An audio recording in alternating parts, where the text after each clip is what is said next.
With a pair of first-round picks and plenty of draft capital, the Cleveland Browns are hoping to bolster their roster ahead of the 2026 season.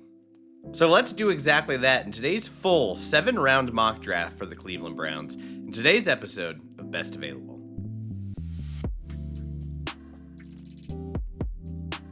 Thank you so much for watching today's episode. Make sure that you are subscribed on YouTube if you're not already, and give us a follow on socials at BestAvailableYT.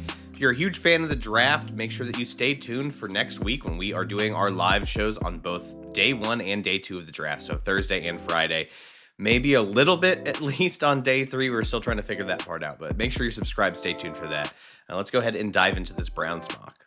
At least in my opinion, I think it's pretty clear what we need to do for this Browns mock draft as far as our strategy entering it. We got to bolster the offensive line, regardless of who's playing quarterback for this team. I think it's important that we continue to build that out just to make sure that you don't have yet another quarterback that's floundering. And at the very least, if you have enough hits on this offensive line, you can see what Shedeur's made of if he can compete and get the starting job. And maybe he is something. I know he's a very divisive player in NFL circles. But, there's a couple options there. We might also look at a quarterback here just to add some competition to that room. And I definitely want to bolster these weapons. I have no problems with Jerry Jeudy as an option, but the rest of the roster is maybe a little bit uninspiring, at least at wide receiver. So let's add some other fun, young, promising weapons to that wide receiver room as well. And then just bolster where we can find in those later rounds. That's just kind of what I'm thinking mentally. But above all else, just draft good players and make sure this is a team that continue getting better and compete. And once they actually nail the quarterback position, whether it's Shedeur or someone else, or they gear up for a 2027 quarterback, just have the rest of the roster in place so they can start competing once that's figured out. Which leads us to the number 6 overall pick. And from what I've heard from a lot of sources, across whether it's people covering the Browns or just league people, elsewhere covering teams, the league as a whole, a lot of buzz about the Browns trading back because there's a couple of teams potentially interested in trading up into that top 10. And for the Browns, I really don't mind that. I really think the Cowboys are going to be a team, from what I've heard, is a team that's most likely going to try to trade into the top 10. But for the sake of this mock, the suitor I found that I thought was interesting was the Cincinnati Bengals at 10. So just move back 4 spots, get a couple of third-round picks. So one for this year, one for next year. Keep loading out on draft capital as we're rebuilding this team. Let the Bengals do Bengals stuff. And then we'll focus on that number 10 pick, which is where I'm going to take Monroe Freeling, the offensive tackle out of Georgia. 6 would have felt a little rich, and maybe 10 does too. But this just feels like a team that really needs an answer long-term at left tackle. I just really don't trust DeJuan Jones to be the long-term answer there. And Freeling, man, we're talking about a lot of these guys, especially at 6. Maybe you're thinking about a Francis Maui Noah, but maybe he eventually kicks inside the guard. I feel pretty confident that left tackle is Monroe Freeling's calling card for his NFL career. Which is funny because as someone that covered Georgia for a while, if you had told me that Freeling would be a potential top 10 pick, probably would have laughed at you a year ago. The second half of this year, man, he just came alive. You started seeing some of the signs earlier in the season, and then, by the time late season came around, Freeling looked like he had franchise left tackle traits. We're talking about a over 6'7", 315-pound tackle with 34 and 6/8 inch arms, had a terrific athletic testing as well. And then you go and turn on the tape. Not only does he move really well for a guy that's that tall, his fluidity and how comfortably he's turning helps him out so much in combo blocks because he can displace a defensive lineman, climb to the second level, latch on from awkward angles and still bring force through his blocks. But then he has that size, length, and foot quickness to be really rock solid in pass protection. Maybe he could play right tackle if you're more comfortable there, but man, I just see left tackle traits from this guy. It's very rare to see a guy with that size, length, and athletic profile. And the way that he's come on, it's going to be a little bit of a divisive topic. Some people are going to argue hey, maybe that was just a flash in the pan. And the earlier years of what we saw from Freeling are probably what you're going to get, as this fill-in starter for guys like Ernest Green earlier in his career. And then, he gets walloped. I think it was against Notre Dame in 2024. But others will argue he's just a late bloomer. He really came on at the tail end of this past year. And that's kind of the trajectory we're seeing is he's going to keep growing like this into a potential long-time starter. And that's the camp I'm in. I think this guy has legit franchise left tackle traits. I did a whole film breakdown on him earlier in the draft cycle after he tested so well. This guy is legit. I'm sure Browns fans will be thrilled not only getting Freeling, but moving back a couple spots to get him and a third-round pick. We mentioned the name for a wide receiver as well at the start of this video, and Omar Cooper Jr. is just staring at me. Denzel Boston's already off the board, but man, I don't think Cooper's really a consolation prize. As a a Hoosier grad, I got to watch Cooper a lot the past couple of seasons. Really came alive this year. Someone that started out on the outside, moved into the slot, felt like the slot kind of became his home. Not only is he, uncanny, he's like not the craziest athlete, explosive linear guy, but he's got really good deceleration ability. He's got really good contact balance and some elusiveness after the catch. His body control is well documented at this point. That Penn State catch was ridiculous. He has a couple of catches like that on his tape where he can just contort his body, keep his feet in bounds. But then on top of all of that, he's just a kick-ass blocker. And if you've watched this channel for a while, you know that like it's the number one trait I care about with wide receiver prospects. Not because it's just helpful in the extension of the run game. It shows me how you're wired. And if you're competitive as hell and want to dig your face into blocks as a wide receiver, tells me all I need to know about how you're going to fare at the next level against tougher competition. I just love the idea that Cooper has slot and outside experience already on his resume. You can do a little both with him. You can ask him to do some dirty work. He's never going to complain about it. He's going to be a really fun option for whoever the quarterback is on this roster. At the 39th pick in the second round, you could maybe argue this is a bit of a reach, but I really don't care. I think the Browns need a nickel, a slot defender, especially one with some tenacity in them, and Keionte Scott out of Miami checks those boxes for me. Just a tick under 6 foot and 193 pounds, but he posted a blazing sub-4 340 at his pro day, and you turn on the tape and you see that explosive trigger and top-end play speed. Sure, at this point, everyone has seen the pick six against Ohio State, knifes around the block, takes that throw to the house. But the rest of his tape just shows a real physical enforcer, a guy that really is willing as a run defender, willing to attack at the catch point. And yeah, maybe he's a little stiff. I don't totally trust him in man coverage, but I trust him enough in zone. And when you combine that with his willingness in run support, the way he's built, I just think he's a really fun player. I honestly love all these Miami defenders. I just think they were coached up right to be physical and tenacious, regardless of what position they were playing. I had a lot of respect for that defense this past year, even as a Hoosier who was sweating out that national championship game. Keionte Scott feels like a really good fit here. I'm trying not to be biased because I was looking at D'Angelo Pons here, but I just want some more size in the secondary. And like, I have no problem with Pons being small. Where I have the issue is when the whole cornerback room's on the smaller end. And like Tyson Campbell's got some good size. And I wouldn't call Denzel Ward small by any means, but I just want, a little more beef. I would prefer to put Pons on a team that has, kind of a mountain of a starting cornerback on the outside. So I can feel a little more matchup dependent or less matchup dependent with Pons. So I'm going to go Scott here. I think he's going to be a rock solid slot. 39, you could argue is a little early for him, but I think he is a top 50 grade for me. I just love the way he triggers, love how instinctive he is attacking the run. I think this is a really fun addition to that defense. With the 70th overall pick, we're going to keep bolstering that offensive line. Like I said, I think it's paramount we keep adding to the offensive line to make sure that we protect our quarterback investments there. And Keelan Rutledge is on the board. I think at 70, I'm more than happy with this pick on the interior.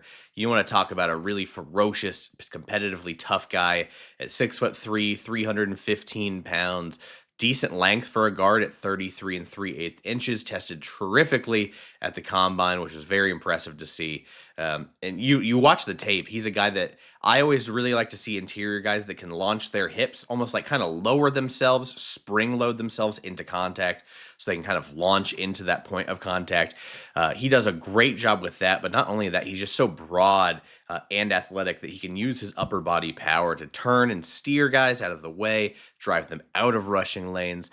And he is violent as a puller. You're going to see some of these clips that we're talking about, as I'm speaking, but you just see when he pulls, he's pulling with violence and intent to decapitate some guys.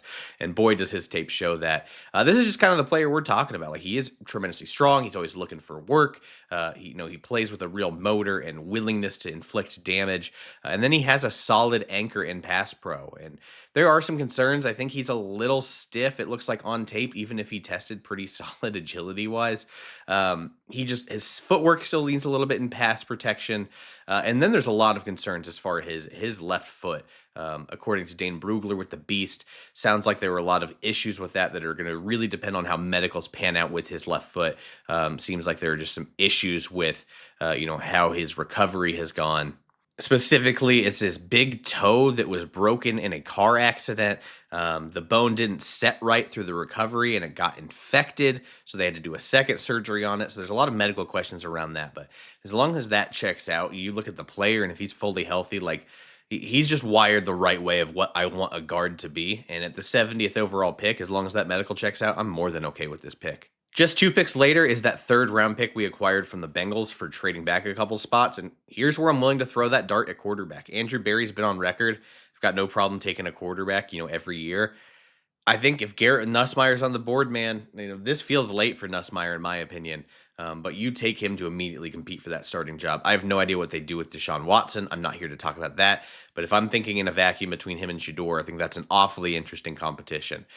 Nussmeier had a down 2025 season. Turnovers. He was clearly impacted by something I believe he revealed as an oblique issue. He had to change the way he threw to just deal with pain management throughout the season, and that makes his evaluation a little trickier. But when you go and turn on that 2024 tape, man, like this is a guy that's super comfortable throwing in the middle of the field. He's got really nice pocket awareness. Like he's not an A-plus athlete, but he has that peripheral vision and the subtle moves he can to escape pressure in the pocket while keeping his eyes downfield.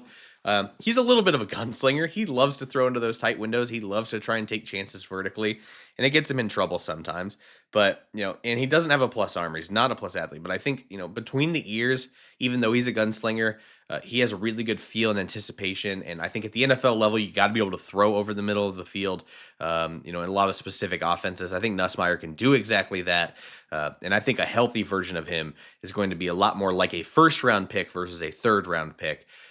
There's a real chance I think Nussmeier goes well before the 72nd overall pick. But for the sake of this mock with him on the board and Andrew Berry's comments about consistently taking quarterbacks, I mean, how do you not take him with this extra pick that you've acquired and at least see if he can, compete in training camp with Shedeur and others and see if he can potentially win that starting job? I know we already took a wide receiver in the first round, but this might be my favorite pick of the whole mock. We had 107 overall in the fourth round. Brennan Thompson out of Mississippi State's on the board. The Browns are missing a true vertical deep threat, and you turn on the Thompson tape. Wow. This guy is speed incarnate. He ran a 4.26 at the combine, and that's just crazy, crazy speed, and it translates immediately when you watch the tape. Not only is he just so fast, he can win a track race deep in man coverage, but he sells a lot of his routes vertically, which I love, is when you're running full speed vertically and then you have the foot quickness and deceleration ability to quickly gear down, it's so hard for defensive backs to catch you up. So you can create a lot of separation on some of these, hitches, curls, comebacks, in breaking routes, all of that. He's competitive as hell after the catch. Like he knows he's going to take hits and he just goes through it. He's more of a nuanced route runner than you expect. He has good awareness against zone. He knows how to attack blind spots and leverage. Like way craftier of a route runner than I'm expecting from a true deep threat. So I think it prevents him from being just a gadget player. This guy can be a legit vertical threat, whether it's outside or in the slot. The problems are obviously evident. Like he's 164 pounds. His limited length kind of hurts his catch radius. He's not going to be a contested catch guy for you. I wouldn't love him on early downs as a blocker. And there are some, medical concerns as far as his injury history, which is, a red flag when he's that small, but you can't coach the speed, man. And the Browns need this kind of, especially if they can get a quarterback with some arm talent, get a guy that can put the defense in really high stress situations vertically. Because not only does that stress them over the top, but once they start focusing on tops, and it opens up the rest in the middle of the field, the short and intermediate areas. And I just think that is such a value add to this offense. He's on the board. I could have gone a few other different directions, but let's add 2 wide receivers in this class. One slot, gritty, block it out, underneath stuff, can go a little deep. And then let's add that home run hitter and really revamp this offensive unit. In the 5th round, 146th overall, let's go DeMonte Capehart on the defensive line. Defensive line front 7 isn't really a need for the Browns, but this feels like great value. Capehart's one of my favorite players in this draft class. Former 5-star out of IMG Academy. Doesn't see a lot of playing time until this past year because he's playing behind legitimate players coming out of Clemson, most recently with Peter Woods, but got a lot more opportunities this year and really shined. Like the flashes of his upper body strength when he puts it all together, he can just dog walk offensive linemen into the backfield, mess up pass plays, mess up run plays. He's got some heavy hands. But he's also got the lower body strength where he can anchor down, even if his pad level's not always great as a 6'5" defender. He can anchor down and prevent being washed out. He's got good length at nearly 34-inch arms. Not surprisingly, as a former 5-star recruit, he tested phenomenally well. The funniest thing about him is for being like a 5-year, 6-year player at Clemson, never transferred, but he still needs a lot of technical work, and I think it's just because he didn't get a lot of real game reps until this past season. So we can still work technique wise, but the body and the play strength and the athletic tools and the flashes that we saw on tape make him a worthwhile pick in the 5th round. Just to add another rotational player, I firmly believe no matter how good your defensive line is, if you can keep rotating fresh bodies out there that are talented players, it makes your defense even more special. The 149th overall pick, another 5th round pick here. I'm triple dipping on the offensive line at this point, and I'm going to go Austin Barber out of Florida as a swing tackle. So not a guy I really want to start, but a guy I know can provide some depth and fill in at either right or left depending on what we're needing. I got to Barber just a couple of weeks ago on tape, and I'm glad I did because I was really impressed with the player that he is. Absolutely a swing tackle, nearly 6'7", 318 pounds, 33 and a 3/4 inch arms. Another guy that tested really well. And what I like about him is that he's clearly wired the right way. He's going to finish plays with toughness. He's going to grit out plays even when he's not winning with technique or positioning. Like he's just going to fight his ass off to make sure that he can do whatever he can to help the play. And he's got some really legit hand usage, whether it's just getting his hands inside and blocking against the run or handling pass rushers with counter moves. He's got a really nice snatch trap that shows up at times on tape where he can, once a guy gets hands on him, he kind of like breaks at the wrists or the elbows, catches that defensive lineman unaware and drops them to the ground. I like a lot about his tape. He's a little stiff. The pad level can hurt him at times, which isn't a surprise because he's so tall. And those are some issues that can show up, especially if you're a full-time starter and they start catching up on how stiff you are trying to react inside. So that can be an issue in pass protection. But as far as the size and the grittiness and this is exactly what I want from my, swing tackle. That's, the preferred backup on both the left and right sides. It's not always going to be perfect when they have to start, but they can, and they'll play their tails off. And that's exactly what I want in a 5th-round pick. Barber checks those boxes for me. With these final 2 picks in the 6th and 7th round, these are more dart throws. I don't know how likely it is these guys are to compete for starting jobs, but at the very least, I think they can at least provide some depth and compete and potentially have special teams roles. So with the 6th pick, we're going to, or 6th-round pick, 206th overall, I'm going to go with Domani Jackson, outside cornerback, 6'1", 195, as kind of just this press man guy who is awfully physical against wide receivers, can be really sticky at the catch point. College football fans probably aren't going to like this pick, but we're talking about, past the 200th pick. These guys aren't going to be superstars, right? There are some issues with Domani. Like he can get burnt, get cooked against double moves, screens, can get baited pretty easily because he's always wanting to trigger downhill. He can be overly grabby when he does get beat, so it leads to penalties. And he does take some really wildly bad angles against the run, but the frame and toughness are absolutely there. He's wiry, he's explosive, he can really be sticky when he's locked in and not biting on double moves in coverage. And this is a work in progress, but with that frame, that athletic profile, playing for a team like Alabama, having all this experience against really top tier competition, I'd be more than comfortable taking him in these later rounds and seeing like, hey, maybe if he works out a couple things, this guy can be a starter one day. So it's a more than worthwhile dart throw, in my opinion, even if corner isn't a pressing need this deep, especially after we already took a slot guy in Keionte Scott. Just like the idea of having some outside corner competition.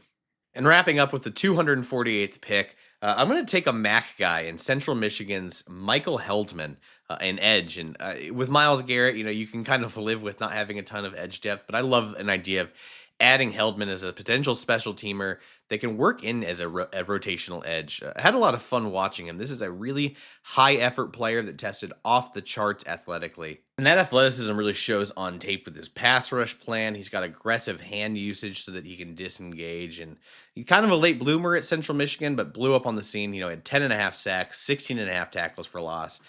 First team All-MAC, became a team captain this past year. Kind of finally put it all together for the Chippewas.